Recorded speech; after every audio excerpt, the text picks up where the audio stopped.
Welcome to Crime, Corruption, and Cocktails, the true crime podcast where we look at cases of corruption and negligence and examine their historical and cultural implications. Today, I'm drinking a glass of white sangria. What do you have, Del? I am drinking a green apple soju, and on this week's episode, we are continuing our deep dives into international cases by looking at the tragic details of Korean Air Flight 858. Korean Air Flight 858 was an international flight originating in Saddam International Airport, now Baghdad International in Baghdad, Iraq. With planned stops at Abu Dhabi International Airport and Don Mueang International Airport in Bangkok, with a final destination of Gimpo International Airport in Seoul, South Korea. The aircraft operating this flight was a Boeing 707 with 16 years of flight time, having accumulated 36,000 flying hours. What started out as a routine set of international flights ended with the death of over 100 people at the hands of the North Korean government. The story starts on November 12, 1987, when two North Korean agents, Kim Song-il and Kim Hoang-hoo, traveled from Pyongyang, North Korea to Moscow, the capital of the then Soviet Union. From Moscow, they went to Budapest, Hungary, and stayed there for 6 days with the North Korean agent. On November 18th, the pair traveled to Vienna using forged Japanese passports. They purchased tickets that would take them from Yugoslavia to Baghdad, then Abu Dhabi, and then finally Bahrain.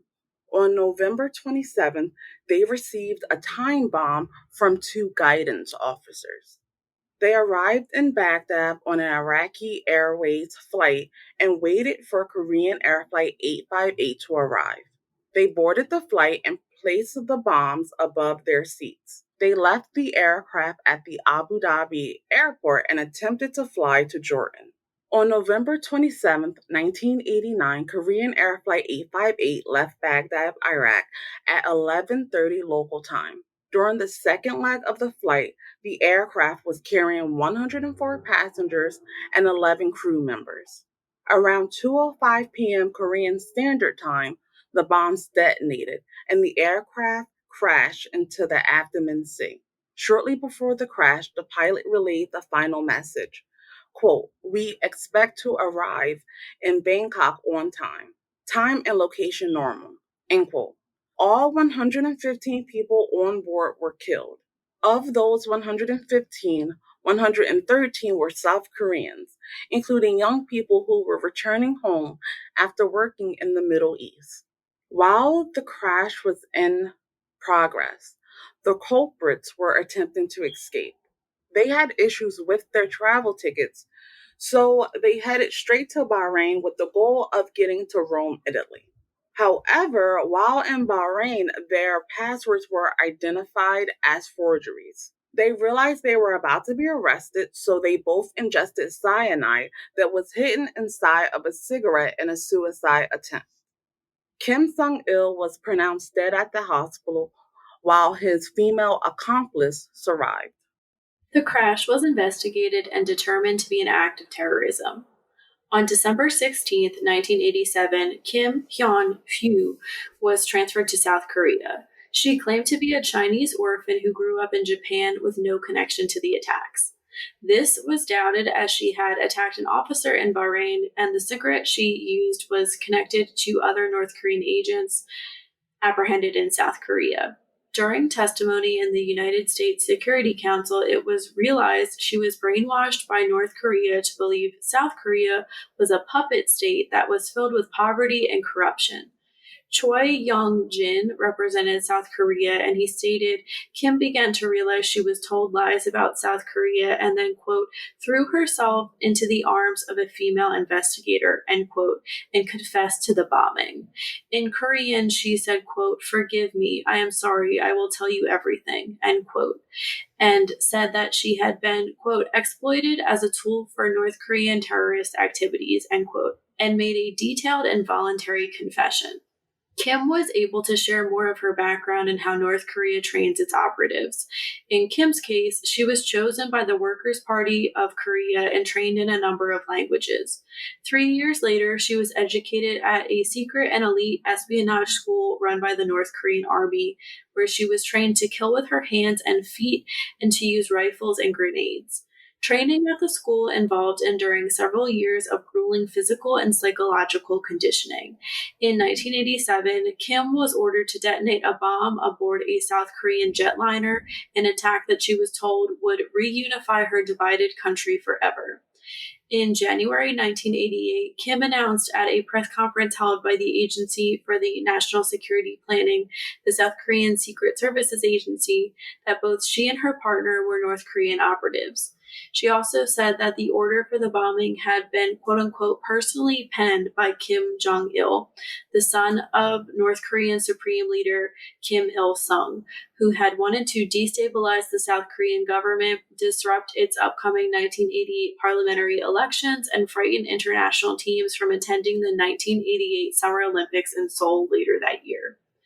Kim was subsequently sentenced to execution for the bombing of KAL 858, but she was later pardoned by the president of South Korea, Roh Tae-woo. He stated, quote, "The persons who ought to be on trial here are the leaders of North Korea," end quote. And he continued by saying, quote, "This child is as much a victim of this evil regime as the passengers aboard KAL 858," end quote. The attack occurred 34 years after the Korean Armistice Agreement that ended the hostilities of the Korean War on July 27, 1953. Before we go into details about the conflict between North and South Korea, Jenny, what are your thoughts on this crash? It's so scary. I think anytime you hear about an act of terrorism or a plane crash or an act of terrorism on a plane, it's really scary. And I think that is why a lot of people don't like to fly. It seems really senseless what happened. And it's really interesting to hear what Kim had to say about how she was brainwashed into thinking that the attack would reunify the countries, and hearing about her training.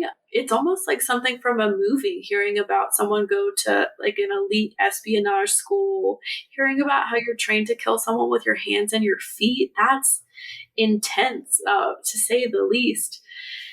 I think it's really fascinating. And of course, it's something horrible that happened, but I kind of feel like good information was gained from it. I think that the president of South Korea at the time did handle it well. I think she was also a victim of the North Korean leaders and I would say evil regime. I would agree with him. This is not a story I had heard of, so I thought it was pretty interesting to learn more about. What are your thoughts? I definitely agree with you. I think that this really exemplifies some of the horrors that people talk about when they refer to North Korea. I think that in recent years, people have made it kind of a joke when they talk about North Korea in a lot of ways. They emphasize, oh, this is how North Korea is so different than the United States. They're not allowed to wear jeans. And it's like, well, the major problem with North Korea is not that they don't wear Western clothes, it's the history of terrorism and the different ways that they work to really try to destabilize South Korea, especially. But of course, they have become a threat to other countries in that region, especially Japan. I definitely agree that stories like this definitely add to people's hesitation with flying because this is not something that you can predict or even try to avoid in a lot of ways. Of course, since the 9/11 attacks, there have been a strong emphasis on like airport security and making sure that things like this don't happen, but you never know what a hostile foreign government is going to try to do. You had over 110 people killed simply because the North Koreans don't like the South Koreans. And that's sad. And the fact that a lot of them were young and they were looking forward to seeing their family again after being away just makes it even sadder. I definitely agree that she's a victim. I think that it's interesting that like the South Koreans were so patient and compassionate with her that they gave her the opportunity to learn and grow and really change, because they definitely could have taken the opposite approach and just said, well, you're a terrorist, you killed over 100 people, we're just going to throw the book at you and not care. But they clearly took an interest in learning about her story and really being able to use what she shared to understand more about how North Korea is operating, how they're training people, so that they're going to be able to take that knowledge and hopefully come up with methods to prevent this type of attack from happening again. This case is one example of the events that happened during the conflict between North and South Korea. Once a unified country, North and South Korea soon became fractured and has not maintained a consistently peaceful coexistence. While we are not going to cover every event in this complicated relationship, we are going to look at the history of the Koreas, what caused their split, and some significant events in this geopolitical quagmire. North and South Korea formed the Korean Peninsula, and starting in 1910, the peninsula was occupied by Imperial Japan. The peninsula was divided into North and South regions at the end of World War II on September 2nd, 1945. On August 24th, the Soviet Union established a military government after entering Pyongyang. In response, the United States established the United States Army military government in South Korea on September 8th in Seoul. Though the joint control over the Korea started off diplomatically, this quickly changed as the Cold War started. In North Korea, the Soviet Union supports the Korean Communists. At this time, Kim Il sung became a national political figure. South Korea was staunchly anti communist, and Syngman Rhee emerged as the leader for South Korea. The U.S. took the issue of the increased hostilities within the Korean peninsula to the United Nations. This led to the formation of the United Nations Temporary Commission on Korea, or the UNTCOK, in 1947. The Soviet Union did not allow the UNTCOK to operate in the North. The UNTCOK held a general election in South Korea on May 10th, 1948. The Republic of Korea was formed on August 15th with Syngman Rhee as their first president. In North Korea, the Democratic People's Republic of Korea was declared on September 9th. Kim Il sung was named as prime minister. Both the United States and Russia had exited the Korean peninsula by 1949, though the U.S. Korean Military Advisory Group stayed to train the Republic of Korea's army. Both North and South Korea consider themselves to be the legitimate government of the entire Korean peninsula. This disagreement has never been resolved and ultimately led to where all territorial disputes go: war. On June 25th, 1950, North Korea invaded South Korea and quickly overrun the country. In September, the United Nations, with the leadership of the United States, intervened to defend South Korea and pushed the North Koreans to China. This caused China to enter the war on behalf of the North Koreas. An armistice ended the fighting on July 27, 1953, that restored the original boundaries between the two countries. While the armistice led to a ceasefire but not a peace treaty, it did lead to the creation of the Korean Demilitarized Zone, the DMZ, which serves as a buffer zone. On 6 different occasions, North Korea has announced that they would no longer abide by the armistice. These were in 1994, 1996, 2003, 2006, 2009, and 2013. Although the war had ended, over 750,000 people were displaced. This all for everything to remain the same. Tensions escalated in the late 1960s with a series of low level armed clashes known as the Korean DMZ conflict.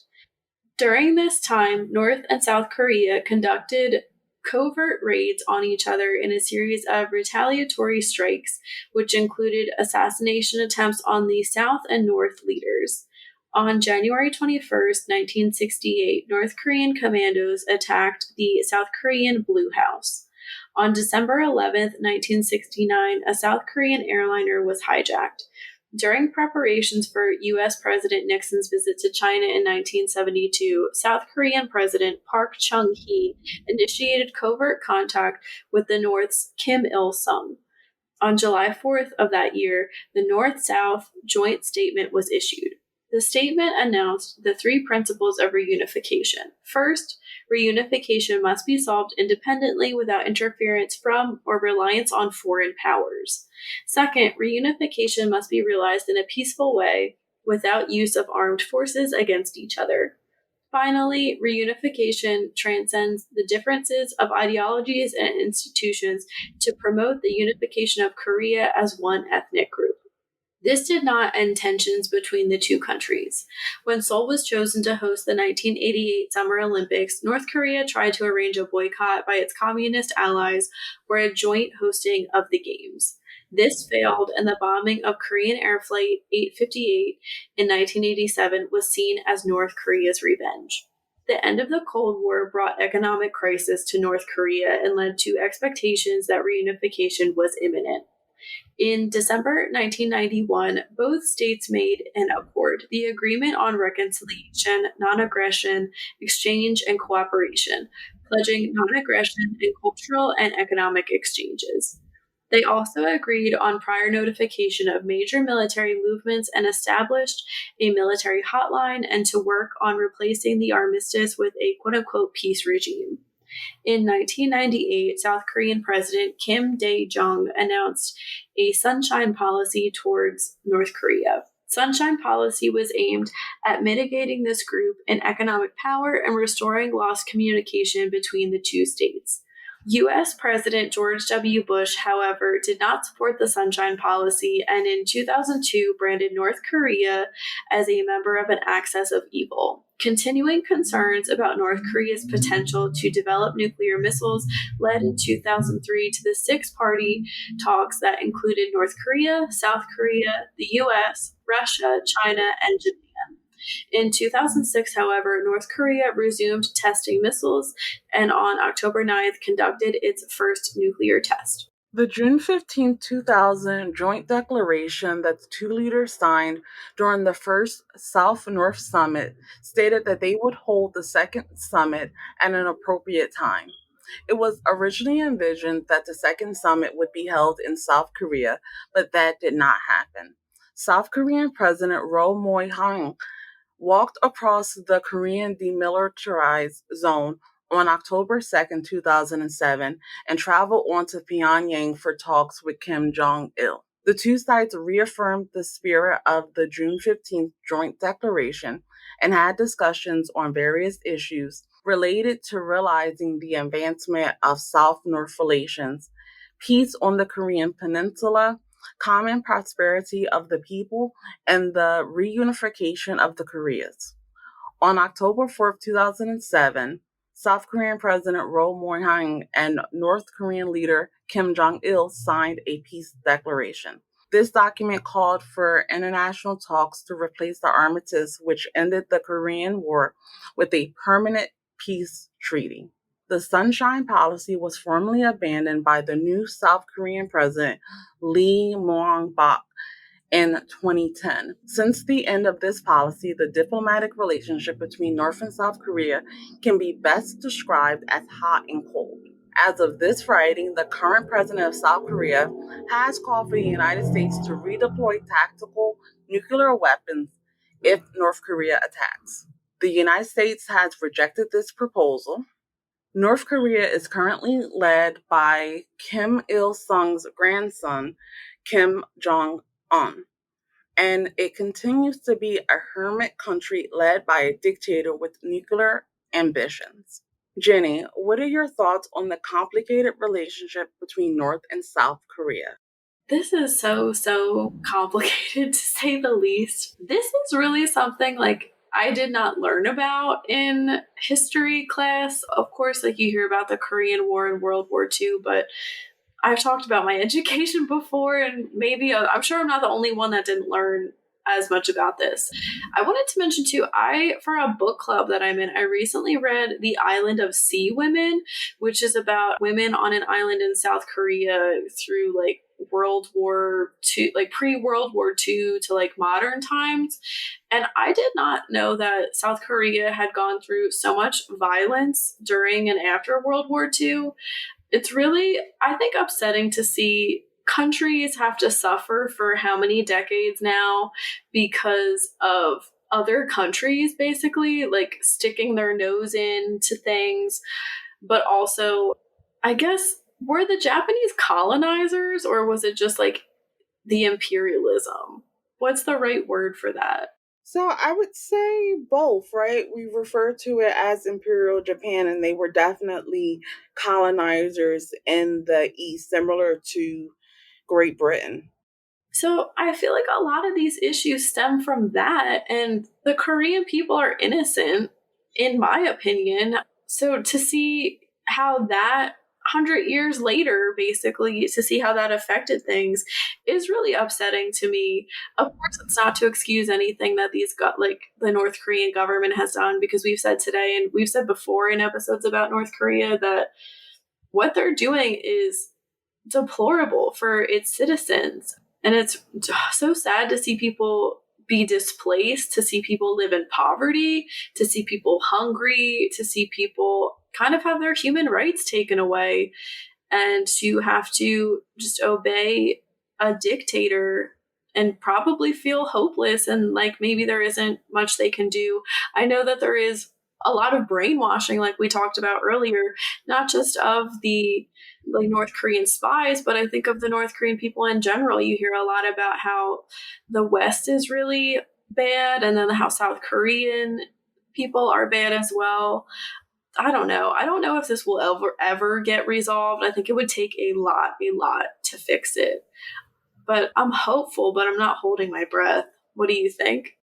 Yeah, I definitely agree. I am not holding my breath when it comes to a peaceful reunification between North and South Korea. And honestly, I don't even know if that's really the best policy for them, right? Because at this point, they are such unique countries that reunification might not even be the best way forward, right? I think that sometimes we think about it in a way of, well, you guys are so similar in a ethnic fashion. Why not just come together? But you have almost 100 years of history of being separate countries, being ran separate ways. And, we talked about brainwashing.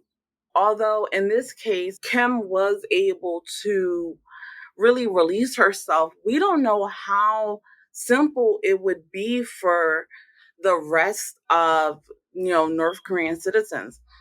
And also, how will the South Koreans really feel about the prospect of reunifying with a country that has caused so much damage and hostility? One thing with that I do want to note is that according to a 2017 Korea Institute for National Unification study, 58% of South Korean citizens responded that unification is necessary. And of those, 14% said that we really need unification, while 44% said we kind of need reunification. And when they were asked the question of, do we still even need unification if North Korea and South Korea could peacefully coexist? 40% agreed and 32% disagreed. So There is a significant portion of South Koreans that feel like they need to be unified. I do wonder what the stats would be for North Koreans and how they would feel. Obviously, they live in a vastly different countries with not as many freedoms. So, I guess it would all depend on which country's governmental policies would, be in charge. I think that this really reminds me of other places around the globe, especially, some countries within the Middle East that just seem to have friction that can't be solved. And they're both could be trying to work towards it. But like we described, they have a very hot and cold relationship.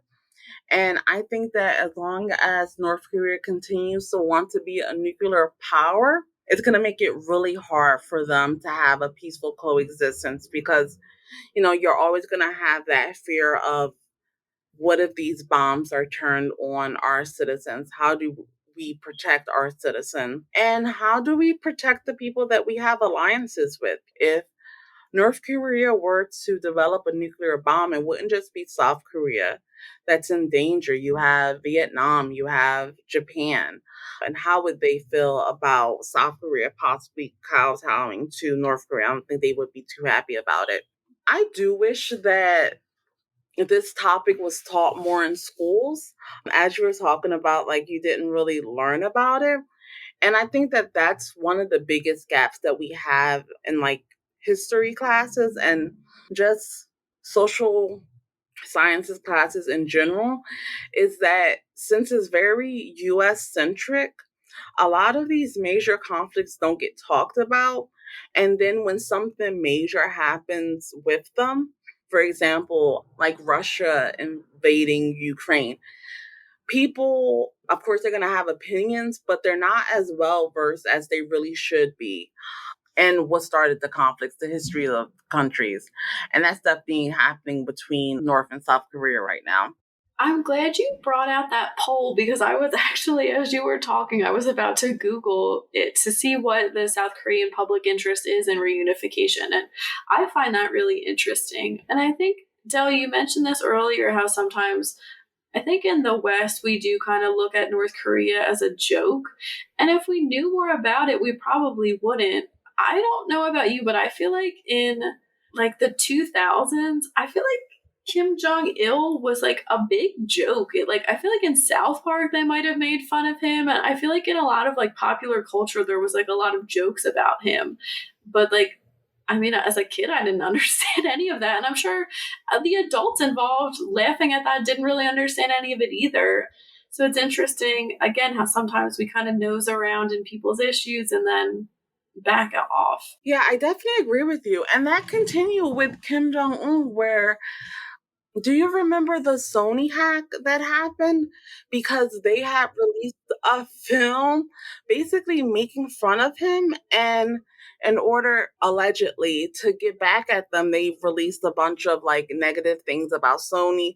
It was some like pay issues that were involved and how they were seemingly underpaying people, allegedly. But again, that's just another example of like us not taking them seriously and thinking that like, oh, okay, it's whatever. It's just North Korea. We don't have to take them seriously. We don't have to view them as a threat. They're a hermit country and they're this and then that. And it's like they're still a sovereign country that is funded by China and has access to weapons. Like we shouldn't take them lightly. The bombing of Korean Flight 858 is an example of state sponsored terrorism. According to Arizona's Department of Emergency and Military Affairs, state sponsored terrorism can be defined as acts of terrorism conducted by governments or terrorism carried out directly by or encouraged and funded by an established government of a country or terrorism practiced by a government against its own people or in support of international terrorism. While historically most countries used traditional warfare as a way to harm or hinder the sovereignty of a rival country, this practice is expensive and has a high risk of nuclear war. In order to circumvent the high cost and dangers of traditional warfare, Many states have turned to terrorism to instill fear and interrupt the functioning of rival nations. This is usually done by funding, training, and protecting terrorist organizations that operate within their borders. Terrorist organizations and their state sponsors have created events that have killed hundreds of thousands of people and millions of people displaced. The United States maintains a list of known state sponsors of terrorism. Countries can be removed and re added if terrorism sponsorship continues. There are currently 4 countries listed: Cuba, North Korea, Iraq, and Syria. While that is the official list from the U.S. Department of State, the list of countries that have been accused of supporting terrorism and funding terrorist attacks include far more countries. One of the main countries accused is Iran. Former U.S. President George W. Bush called Iran the quote, world's primary state sponsor of terrorism, end quote. Iran's Islamic Revolutionary Guard Corps was instrumental in funding, training, and supplying Hezbollah, a group designated as a quote unquote foreign terroristic organization by the United States Department of State, and likewise labeled a terrorist organization by Israel's Ministry of Foreign Affairs. Iran provides support for Hamas, Hezbollah, and the Palestinian Islamic Jihad. From 2000 to 2004, Hamas was responsible for killing nearly 400 Israelis and wounding more than 2,000 in 425 attacks, according to the Israeli Ministry of Foreign Affairs. From 2001 through May of 2008, Hamas launched more than 3,000 Qassam rockets and 2,500 mortar attacks into Israel. During the 1980s and 1990s, a wave of kidnapping, bombings, and assassination of Western targets, particularly American and Israelis, occurred in Lebanon and other countries. These attacks have been attributed to Hezbollah and also include the 1983 Beirut barracks bombings, the Madrid airline office attacks, the 1985 Copenhagen bombings of the Israeli embassy in Argentina, the 1996 Kobar Towers bombing, and the 2012 Burgas bus bombings. Pakistan has also been accused of state sponsored terrorism by India, Afghanistan, Israel, the United Kingdom, Poland, and the United States. Pakistan's military intelligence agency, the Inter-Services Intelligence, or ISI, has often been accused of playing a role in major terrorist attacks across the world, including the September 11, 2001 attacks on the United States, terrorism in Kashmir, the Mumbai train bombings, the Indian parliament attacks, the Varanasi bombings, the Hyderabad bombings, and several terrorist attacks in Mumbai. Jenny, what is your opinion on some of the facts that we laid out about state sponsored terrorism? This is something I definitely didn't know too much about. So, this is like an episode of education for me, and hopefully, it is for some other people and they're enjoying it. But when we hear about something that sticks out to me, I think is like the number of attacks and casualties and rockets. And it's just mind blowing to think about. This is like everyday life for people to have to deal with 3,000 rockets and 2,500 mortar attacks like in their country and like near their home. When you see all of these numbers laid out, I guess it does just make terrorism feel more real. And of course, it is like a real thing. I think every adult is aware of it. But to hear all of it, it's just so sad. And to see, I guess, like how fragile some like governments and leaderships are, it's scary. What do you think? I definitely agree with you. It's one of those things where I think that the image that people have in their head about terrorism are these just outside groups that everyone hates and no one is helping to finance or anything like that.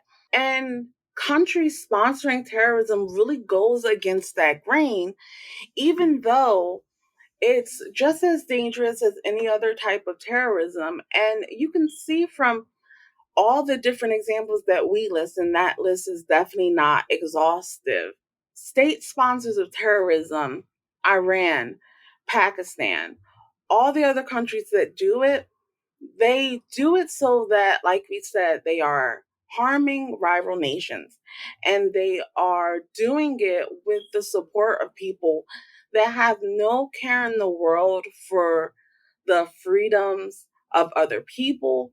They tend to be very isolationist in a way, very nationalistic in their beliefs, and they're definitely extremists that you would hope that no country supports, but as we can see, that's not the case. I think it was interesting, especially when it came to Iran, that there was a divide in whether they should be considered a state sponsor of terrorism, with the United States and Israel pretty in lockstep with each other saying yes, but some countries of the European Union were disagreeing. And I definitely wonder if that's more a function of who's being attacked and the fact that they're not being attacked, which is leading the EU to think that, because if you have a country that is funding terrorist organizations like Hamas and Hezbollah, I think that it should be very easy to call them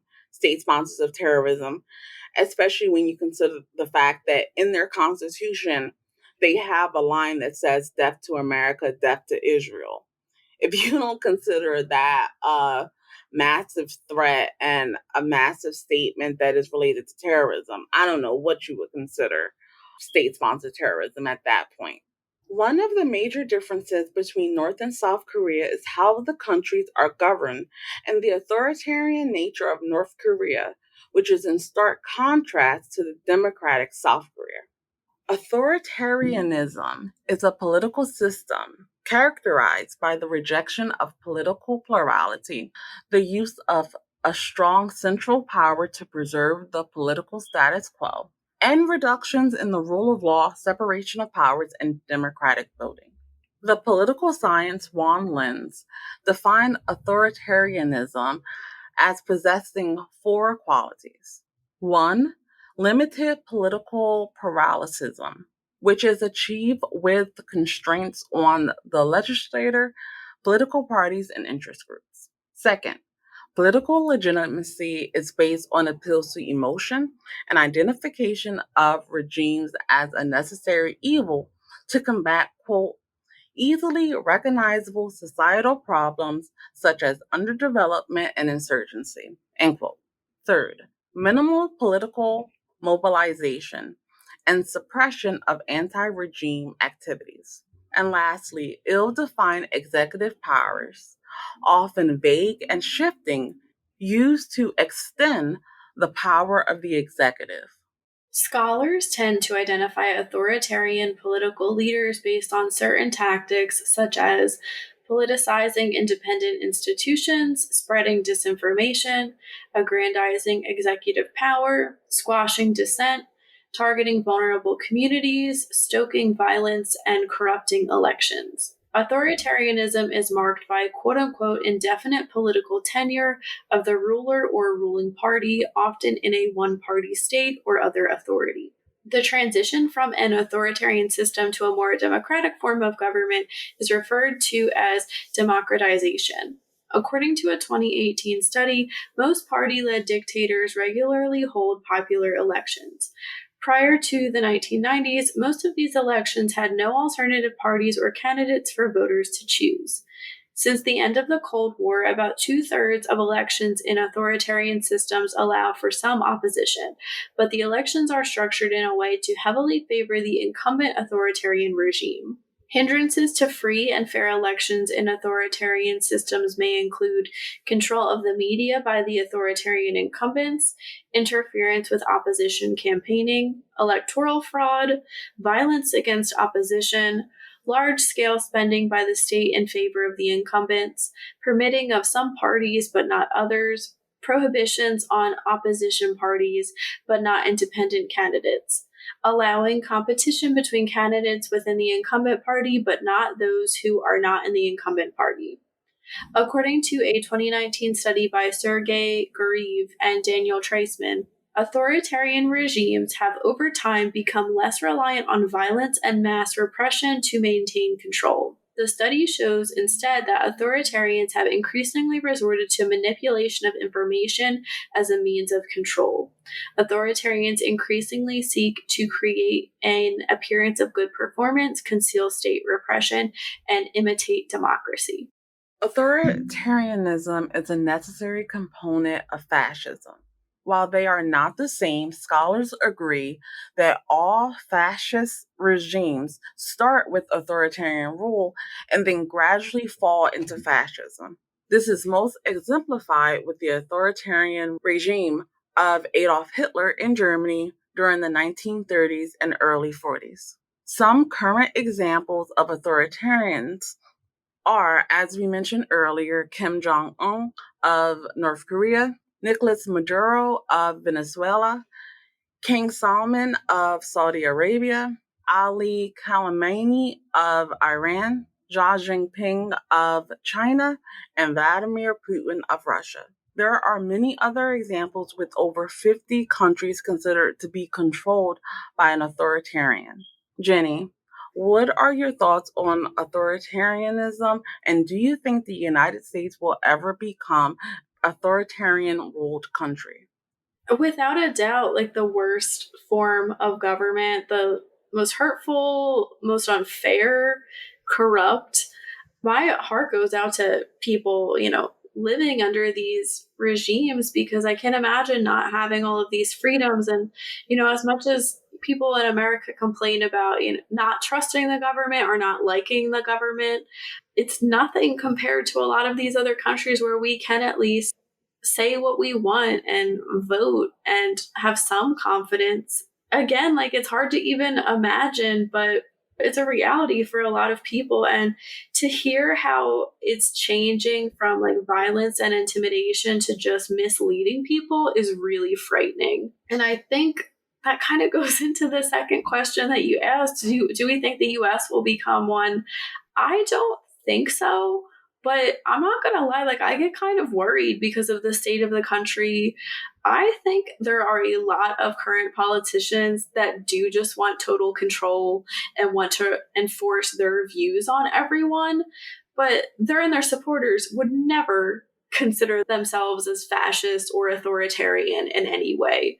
But based off of these examples that we gave of what authoritarian government looks like, I mean, I think that we do face that in the United States. I mean, spreading disinformation, that has been a huge talking point, I would say, like since the 2016 election, targeting vulnerable communities, the trans community and the LGBT community is being targeted so heavily throughout the country to the point, I mean, I think it's clear that some of these politicians just want these people to not exist. Stoking violence, I think our former president Donald Trump was guilty of that. And then corrupting elections. I mean, there's like controversy with the election with George Bush and Al Gore all those years ago. And I mean, there was a lot of controversy with who won the election, the most recent election. And so we're seeing people kind of like allowing their supporters to go in and like intimidate people at polls and then like saying they want to go in and like count the vote themselves because they don't trust the people doing it. It's a scary time, I think, in the US for a lot of groups of people. And I'm curious to hear what you think, Del. Yeah, I mean in general, of course, having a country controlled by authoritarian or fascist or any system that doesn't allow for freedom and democracy, and that includes freedom of speech and freedom of the press and freedom to criticize the government. Any citizen within those countries are definitely at a disadvantage. When it comes to the United States, I don't think that we would ever fall under full control just because of the way our system and the way our constitution is set up. It would be very difficult. I think the closest we could come to that is some military takeover, but again, I think that's very unlikely.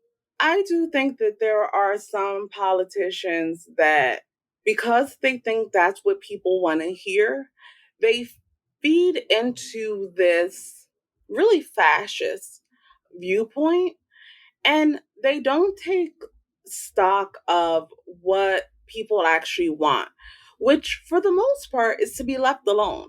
And one thing that authoritarian leaders don't do is leave their citizens alone.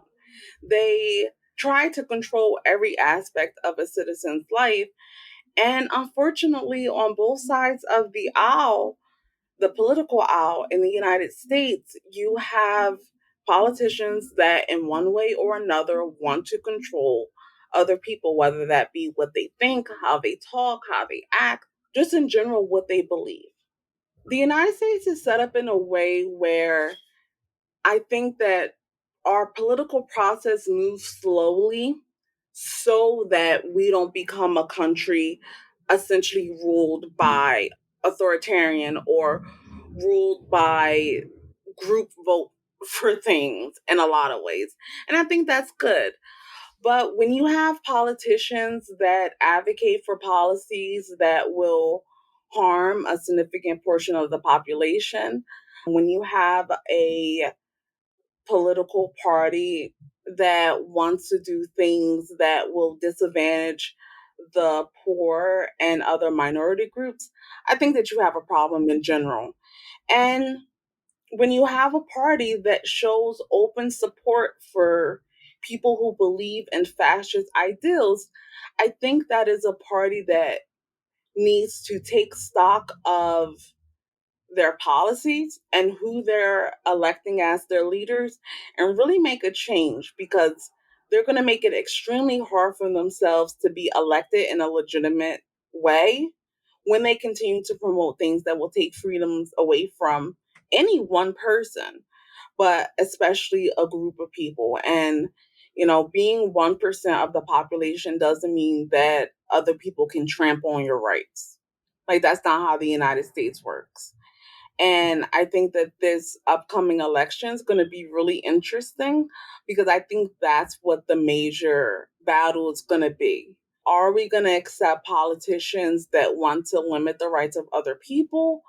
Or are we going to reelect someone that may not be the best option, but it's likely a better option than the other side? Yeah, I agree with basically everything you said. It is kind of like the safe choice, and I'm not looking forward to this election. It's just so stressful, but I don't know. We got to exercise our right to vote, I guess. Right. And yeah, it's one of those things where I'm super political, right?